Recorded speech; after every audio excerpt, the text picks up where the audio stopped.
Welcome to an update on this high mileage Toyota Tundra where its impeccable record of reliability has finally been compromised, maybe because of some human error.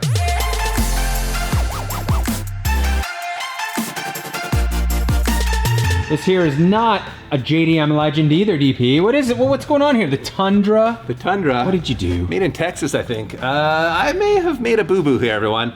I was actually shooting a video clip for our friends at Valvoline because, they've been supporters of our channel for 5 or 6 years now. And they said, hey, can you guys do us a favor, shoot a quick clip of using some of our automatic transmission fluid for a video we need for a conference. And I said, sure, I'll do that for you guys. And what I should have done, as Pete pointed out to me, is I should have just like faked the drain. So pull it out, let it drain a bit, put it back in, and then fake the refill. And that way I could have demonstrated and talked about the product a bit, which is what Valvoline needed. But instead I decided, no, I'll just change the fluid because I don't think it's been done for a while. Which it has been done. I forgot that we did it just before I went to Baltimore last year to take Connie down there. So the fluid was only a year old. I shouldn't have pulled the plug, but I did. So this pan completely drained. And then I put fluid back in, and to check if I have enough fluid in, they have this little plug up in here, which you need to pull. First you need to heat the fluid up, then pull this out. And if it's just dribbling out, then you've got the correct amount. If it's flowing out too much, well, then you're supposed to wait until it's just a dribble, then put it back in and you're at the correct level. There's a whole procedure for these non-dipstick style Toyota transmissions. I won't go into the details of that, but what happened is this plug, very strangely, uses an Allen style center hole in it rather than being a hex head or whatever for like a traditional bolt would be. So it was rusted like you would not believe. In fact, I could show it to you, except I cut a groove in it because I needed to fit a flathead in it to even get it out. And I couldn't even get it out that way. So eventually I put vice grips on it to get it out. And I did get it out, but in the process I cracked the oil pan just sort of outside of where this press-in threaded area is in the pan. You probably can't see it very clearly, but just like along this side, there's a hairline fracture in the pan. So I put the plug back in and it kept bleeding fluid. And I'm like, oh, the plug isn't in tight enough. So I kept tightening the plug more and more and it was still leaking out of there. And I'm like, what is going on? Eventually I cleaned it all up and I could see it was leaking through this crack, not through the plug hole. So basically I broke the transmission oil pan trying to shoot a video. And wow, this is not gonna get fun here because the little 10 mil bolts that hold the pan in are really rusty, as is everything else under here. I mean, they are very, very bad. Yeah, very, very bad. We've already, as you can see, tried putting a socket on some of them, and I think we did get this one loose, but most of them are, you can feel like they're stripping before you're getting any force into them. So I think the plan is, because we are gonna change this pan out. So if you're doing this on the budget, like I did some research, you could JB weld this up. But really the best way is to take the pan off, clean it up very thoroughly, and either weld it up or just replace it. So we'll do the replacement option, I think. But then you need a seal, and you need all the new hardware, and you need new plugs and washers. This is snowballing on us. This is a bad omen, DP. It's gonna burn the rubber gasket, unfortunately. Oh yeah. Which is not great. Well, we did order a new one of those too. Yes, we did. And that. Burning it good. Nope. Oh, See, this is what's gonna happen with all of these. oh boy. I mean, I guess once the pan comes down, we can vice grip the stud out easily enough.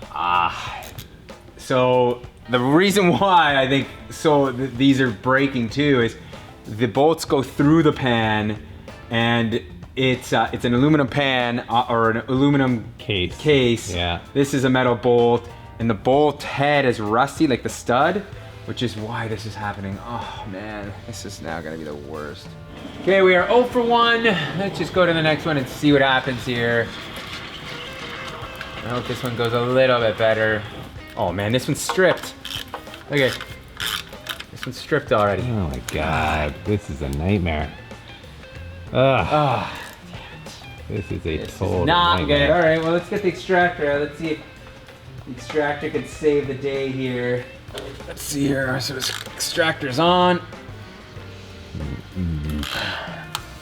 Just breaking them. They're all gonna break. They're all going to break here. Oh my God. Do we just change the whole gearbox at this point, DP? Like what? Yeah, I just don't know what the right play is.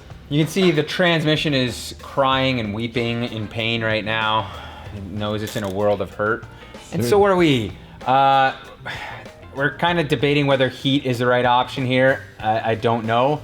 Maybe it's causing them to snap, so I'm gonna try to pull this one out just with the extractor while it's cold and see what happens. And it just feels like they're gonna. Yeah, like they're all gonna break. They're all gonna break. Like every single one. At least that one one broke off.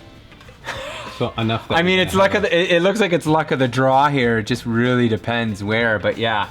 Like if we can break them all off that way, at least we'll have a stud left in there that we can extract afterward. I think. I don't even know how. Like we can heat the aluminum up without the pan in the way, and that will let us get the stud out. I don't know. We are 3 for 7, people. That is abysmal when I come to think of it, and all the work we're gonna have to do with those broken bolts. The front two did come out pretty easily, and that's because they do not go through the pan and the tips don't stick out. And I think part of the problem is the tip gets rusted, and then when you try to turn it, the rust there catches, and bad things happen. So your phone is blowing up, PT.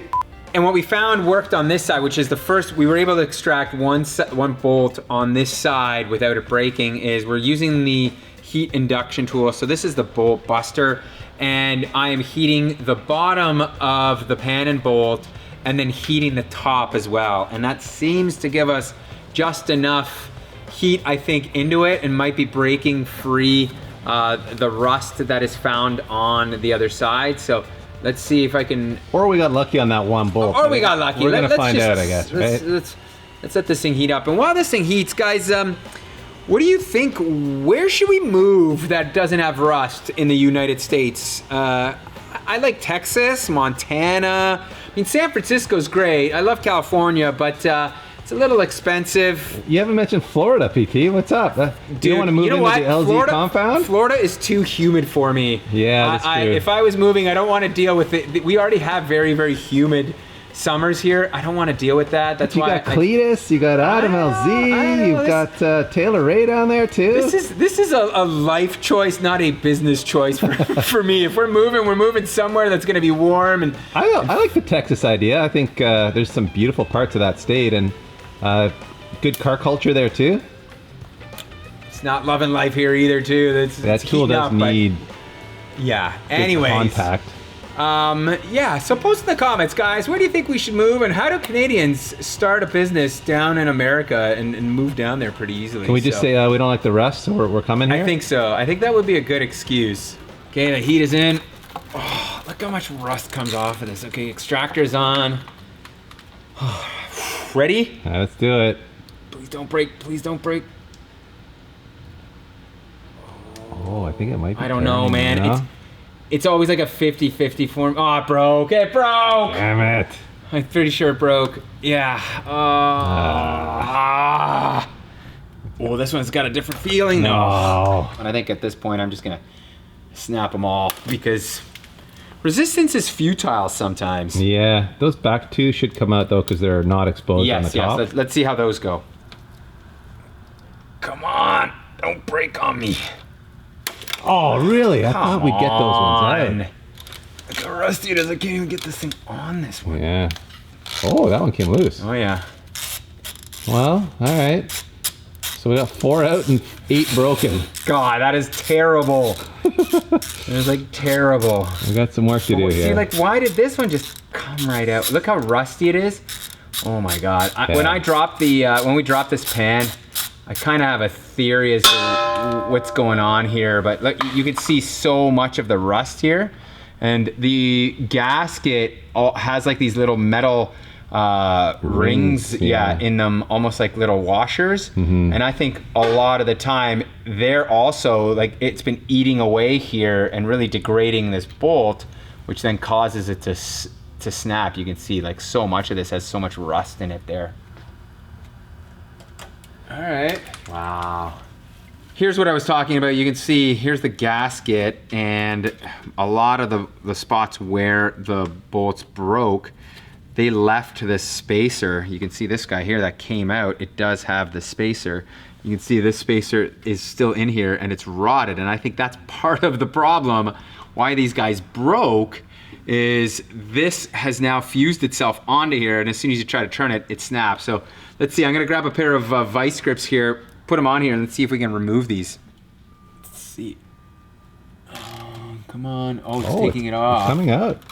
Oh, it's taking the... I think it's taking the whole thing out. Please tell me, no. That would be amazing if it did. I think it just, yeah, Oh, see? man. Just took the damn little Now we got sleeve this off, little and now you've got stud this. Look how rotted it is in there. Oh, that looks wonderful. No, that does nothing.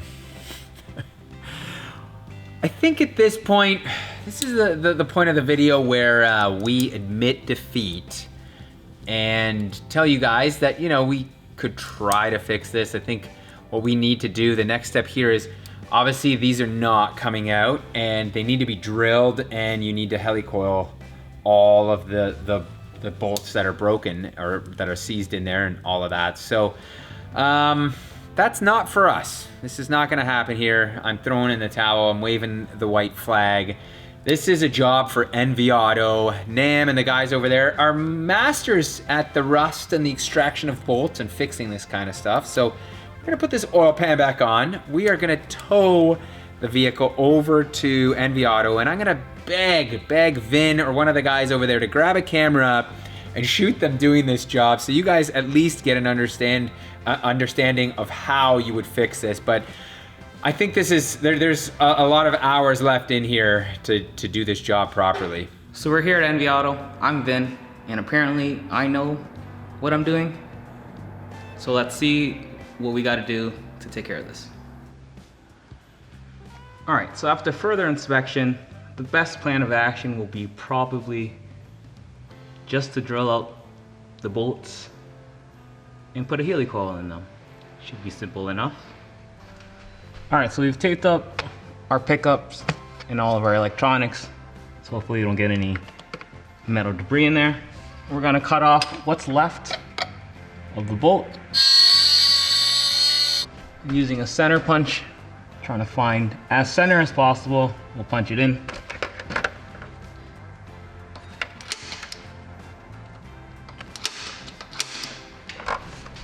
And then starting with a small bit, we're gonna start drilling as straight as possible.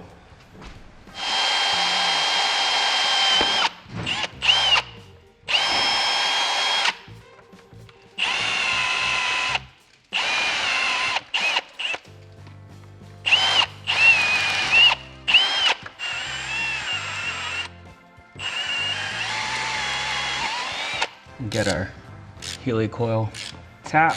This is M6x1.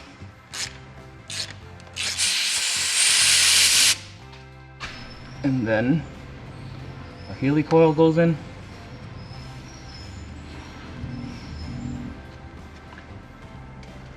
And we'll punch out our lock.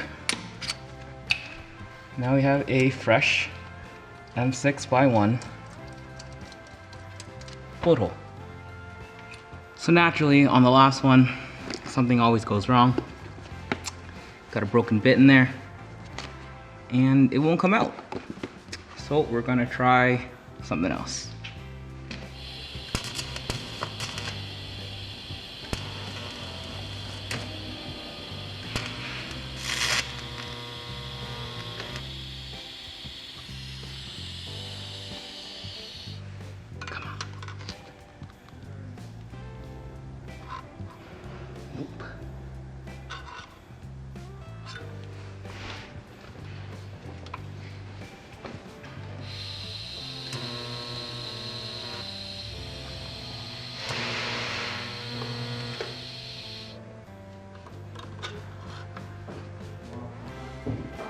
Turning, something's turning.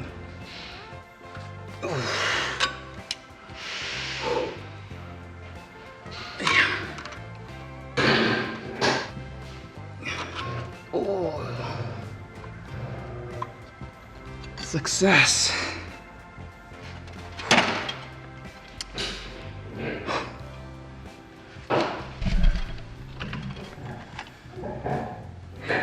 This is the new tool. So we finally got new helicoils in all of our holes. It's time to clean it and put it back together.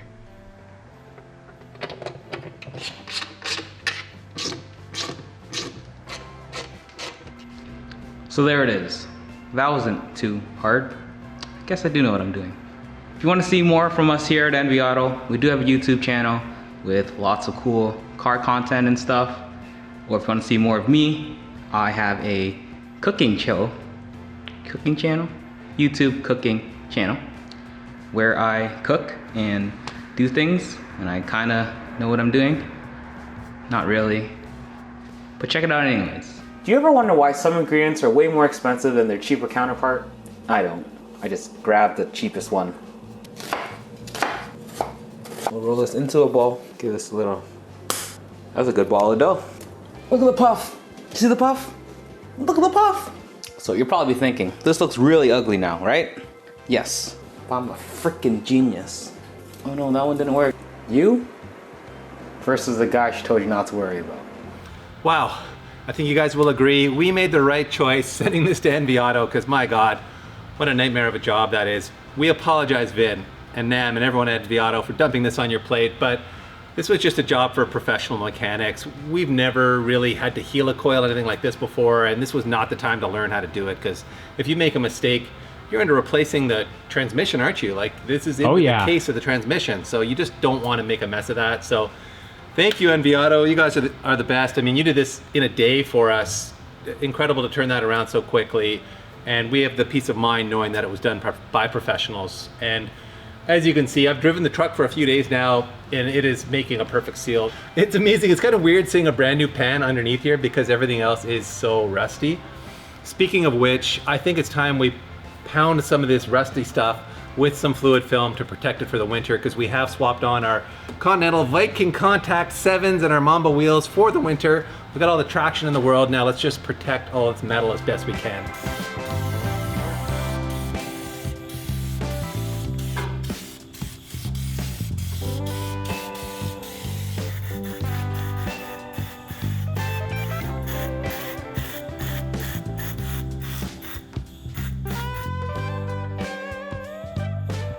Well, it's amazing what a bit of fluid film black will do for the underside of a truck or a car. It certainly makes it look much better. And if you know anything about fluid film, you know you can get it either the black formula like I just used or in their traditional sort of amber color. The formula I believe is the same. This is just tinted black. It's not very airborne either, which is nice. It does a really good job of sticking to what you're aiming at. It doesn't make a big drippy mess. So it's really easy and convenient to use, especially in these aerosol cans, although you can get it in a bucket like you've seen us use before. Pretty awesome stuff. And it's not designed to obviously fix the rust. It's designed to cover up everything that is rusting and prevent the rust from spreading by robbing it of the two things that rust needs to form, moisture and air. And by sealing this all in and not allowing moisture and air into those rusty areas, the rust should not spread. It's not a permanent fix. This will wash off over time, but I found that it does stick to the car or truck extremely well for about a year. So just like you would with a traditional undercoating, for example, you can come in and undercoat your car or your truck with this stuff, but it also is great for other purposes. It's a good penetrant. You can use it for like de-icing locks, you know, servicing hinges, all kinds of stuff. And it's nice that it's quite thick and, you know, tacks on or sticks to things without actually being sticky. So, all in all, we've been really impressed with fluid film. We've been using it for years. If you're a follower of the channel, you know that. And the black stuff, I think, is the way to go when you're covering up rust, because it just makes it look new again. For you Tundra enthusiasts out there who are wondering why you don't see more of this truck on the channel, it's pretty simple, really. This is just like our shop truck, our work truck, and it just keeps on ticking. Really, this is the first major repair we've had to do on it, and it was, you know, human error induced, and I think rust induced too, because where that bolt or that drain plug went into the pan was really badly corroded in that area, and the metal was very thin. So I think that's why it cracked the way it did. But in any case, I should mention too that NV Auto serviced the rear calipers on this, and that is because when Pete and I originally did the brake job on this truck, we put some grease on it, but not a lot, and it's been a few years since then. And Nam and the boys at NV say, in this environment, you really do need to service your brakes every year and grease everything up, or you will run into a case like we had where the rear calipers were starting to seize. So Rust Belt people, service your brakes every year, or you're gonna end up knocking on NV Auto's door saying, please, fix my rear brakes while you're changing my transmission pan out. So The truck's been great, 263,000 kilometers on it now, or about 160,000 miles, and it just keeps running. But we do have some plans for it. We want to give it a refresh, show it the love that it deserves. That, my friends, is what we call a big beefy unit. Look at how nice these are. These are, of course, from Maybach, and it is part of their Pro Truck lineup for this truck. And we're going to do all 4 corners to refresh the way the truck goes down the road, because with that many miles on those original shocks and springs, it's feeling a little bit tired. And we think this will improve the ride quality quite a bit, because we did a similar setup on Pete's 4Runner. And man, what a transformation on that truck. So I'm hopeful that we can really improve the ride quality on my old Tundra as well, and just give it some new life, some fresh parts. So this is part of the plan that you will see. We don't know when, because we have so many other builds coming, and this poor truck always seems to get bumped to the back of the line. But one of these days, it's gonna rise to the top of the line, and you will see this shiny new stuff go on there, along with a new head unit, because I'm tired of running this factory head unit there with no Bluetooth, no modern connectivity. We'll fix that as well. Lots of other little things, headlights, taillights, make it pretty again. So that, I think, is the plan for it. So stay tuned for that. Sometime in 2022, maybe, I sure hope so. And in the meantime, we got lots more JDM legends and other cool JDM cars coming at you, so stay tuned. Hit the like button, hit the subscribe button, do all that stuff that we're told to tell you to do. You can't really put the oxy-acetylene torch up here with the Yeah, torch. unless we want to melt all these wires here. Exactly. What a disaster. That doesn't seem to be doing anything, eh?